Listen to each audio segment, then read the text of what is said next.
Dear student, अस्सलाम वालेकुम। First term के बाद और ईद के बाद पढ़ाई का नया सिलसिला शुरू हो रहा है। इससे पहले जो हमने चैप्टर्स किए, यकीनन आपका काम उस पूरा होगा। और जो दो आपको फ़र्स्ट टर्म में याद करने को दिए, उसके मुताबिक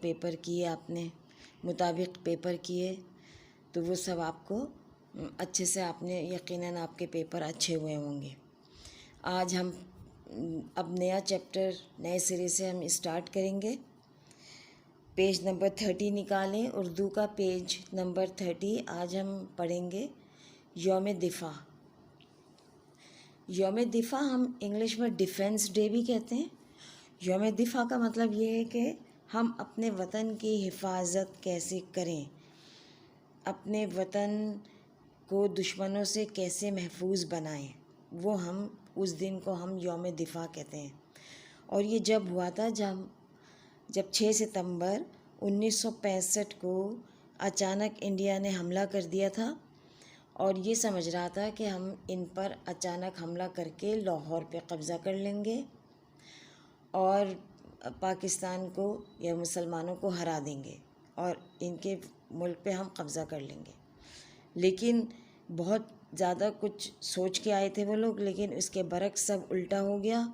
पाकिस्तानी फ़ौज अपनी हिम्मत और बहादुरी के साथ मैदान में आगे आई और भारत को और इनकी फ़ौज को मुंह की खानी पड़ी और वो शिकस्त से दो चार हुए।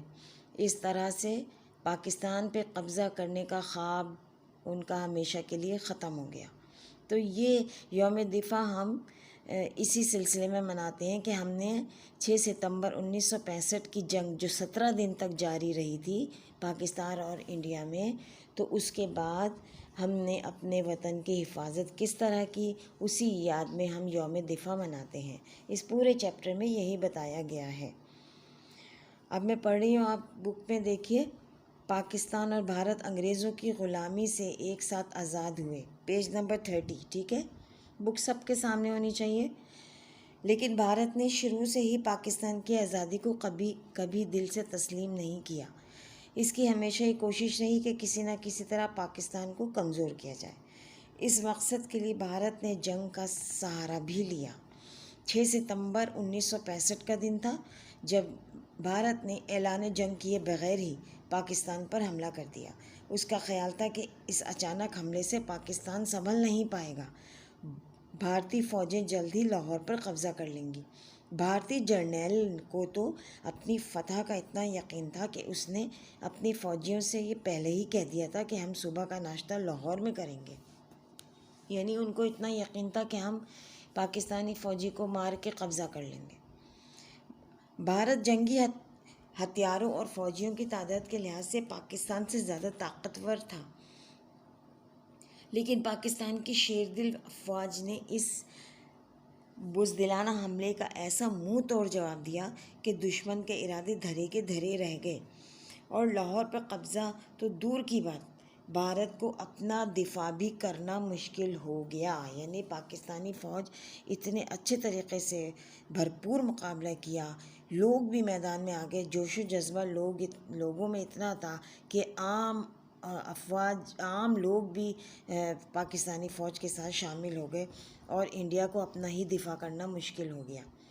उसके बाद देखिए, आगे पढ़ रही हूँ। 17 दिन तक जारी रहने वाली इस जंग में भारत ने 600 टैंकों का इस्तेमाल किया। ये दूसरी जंग अज़ीम के बाद टैंकों की सबसे बड़ी लड़ाई थी। टैंकों की इस यलगार के बावजूद भारत को मुंह की खानी पड़ी। ज़बरदस्त नुकसान उठाने के बाद उसने खुद सुलह के लिए कोशिशें शुरू कर दी। इस तरह 23 सितंबर 1965 को ये जंग भारत की नाकामी और पाकिस्तान की कामयाबी पर ख़त्म हुई। नेक्स्ट पेज पर आइए, पेज नंबर 31। हर साल 6 सितंबर को हम यौम दिफ़ा इसी जंग की याद में मनाते हैं। सही है, ये यौम दिफ़ा कहलाता है। हर साल 6 सितंबर को हम यौम दिफ़ा मनाते हैं।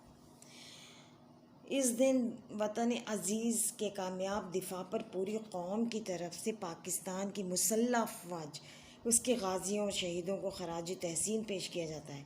इस सिलसिले में मुल्क भर में तकरीबात होती हैं, रेडियो और टीवी पर मुख्तलिफ़ प्रोग्राम नशर किए जाते हैं, अखबारात इस मौके पर ख़ुसूसी एडिशन शाया करते हैं। स्कूलों और कॉलेजों में तकरीरी मुकाबले होते हैं जिनमें तलबा बढ़ चढ़ कर हिस्सा लेते हैं। नेक्स्ट पैराग्राफ पे आइए। हमारे स्कूल में भी हर साल की तरह इस साल भी यौम दिफा बड़ी अक़ीदत और एहतराम से मनाया गया। स्कूल की पूरी इमारत को रंग बिरंगी झंडियों से सजाया गया। जगह जगह जंग सितंबर 1965 के शोहदा की तस्वीरें आवेज़ा की गई। साथ ही एक तकरीरी मुकाबले का एहतमाम भी किया गया। दिलचस्प बात यह थी कि इस तकरीब की सदारत एक रिटायर्ड फ़ौजी से करवाई गई जो इस जंग में हिस्सा ले चुका था। नेक्स्ट पैराग्राफ पे आइए। तकरीरी मुकाबले का आगाज़ तिलावत कलाम पाक और नात रसूल मकबूल सल्लल्लाहु अलैहि वसल्लम से हुआ। इसके बाद तलबा ने यौम दिफा की अहमियत पर ज़बरदस्त तकरीरें की और बताया कि हम सबको प्यारे वतन के दिफा के लिए हर वक्त मुस्तैद रहना चाहिए। आखिर में तकरीब के सदर रिटायर्ड हवलदार अहमद अली ने भी अपने ख़यालात का इजहार करते हुए कहा, हमने अंग्रेज़ों से आज़ादी हासिल की थी और हमें चाहिए कि हम हर किस्म के फ़र्क को भुलाकर एक हो जाएं। हम मुत्तहिद होंगे तो किसी की जुर्रत नहीं होगी कि हम पर बुरी नज़र डाल सके। हमें चाहिए कि हम पाकिस्तान की तरक्की, सलामती, इस्तेहकाम के लिए इस तरह इत्तेहाद व इत्तेफाक का मुज़ाहरा करें जिस तरह 6 सितंबर 1965 को किया था। तकरीब के अख्ताम पर तकरीरी मुकाबले में शरीक बेहतरीन मुक़र्रिरों को इनामात दिए गए और प्रिंसिपल साहब ने मेहमानों की आमद का शुक्रिया अदा किया। तो समझ में आया बच्चों, यौम दिफा हम अपने वतन के हिफाजत की का वादा करते हैं यौम दिफा पे कि उस दिन के बाद से यानी 6 सितंबर 1965 के बाद से फिर किसी की हिम्मत नहीं हुई कि पाकिस्तान पे बुरी नज़र डाल सके, क्योंकि उस दिन इंडिया को इतनी बुरी तरह शिकस्त हुई थी कि उसने दोबारा कभी सोचा भी नहीं कि हम पाकिस्तान पर दोबारा हमला कर सकते हैं। और उसके बाद छोटे छोटे जो वाक़यात हैं वो पाकिस्तानी फ़ौज वैसे ही अपने पैरों के नीचे कुचल देती है कि जैसे अभी हालिया में एक वाक़या हुआ था जो आप सबको पता है कि किस तरह एक फ़ौजी कमांडर को पकड़ा था और किस तरह उसको मारा भी था, फिर अपने पास भी रखा, फिर उसको वापस किया। तो ये सारी कहानी वो है जो इंडिया हम हर वक्त हमसे लड़ने के लिए तैयार रहती है, मगर हम सुलह सफ़ाई से काम, मसलहत से काम लेते हुए कि अपने पाकिस्तान को भी बाहिफाजत बनाते हैं, मजबूत बनाते हैं, उसका दिफा भी करते हैं और अपने फ़ौजियों पे हमें फ़ख्र करना चाहिए कि जो हम आराम से, चैन से, सुकून से सोते हैं और वो बॉर्डर पे खड़े होकर हमारी हिफाजत करते हैं। आ गई बात समझ में? अब इसकी एक्सरसाइज में आप देखें, अल्फाज मायने दिए हुए, ये अल्फाज उतार के आप इसके मायने लिखेंगे। मश्क नंबर 1 है, सवालात के जवाबात लिखिए। ठीक है, ये 5 सवाल हैं, मुख्तसर जवाबात हैं इसके, आपको भेज दिया जाएगा। इसके सवालात के जवाबात आप अपने कॉपी में साफ़ सुथरे तरीके से कीजिएगा। और ये उसके बाद मश्क नंबर 2 है, अपने जुमलों में इस्तेमाल करें। सही है, ये 3 करेंगे फ़िलहाल। पहला जो अल्फाज मैंने आपको दिए हैं वो, और उसके बाद मश्क नंबर 1 सवाल जवाब, मश्क नंबर 2 मुंदरजा झेल अल्फाज को जुमलों में इस्तेमाल करें। ये पेज नंबर 32 पर है। उसके बाद जो है वो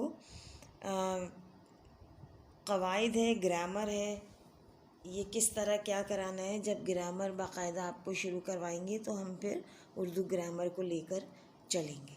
आ गई बात समझ में? और सबसे पहले आप टाइटल पेज बना के इसकी 1 पेज राइटिंग करेंगे, उसके बाद फिर एक्सरसाइज शुरू करेंगे।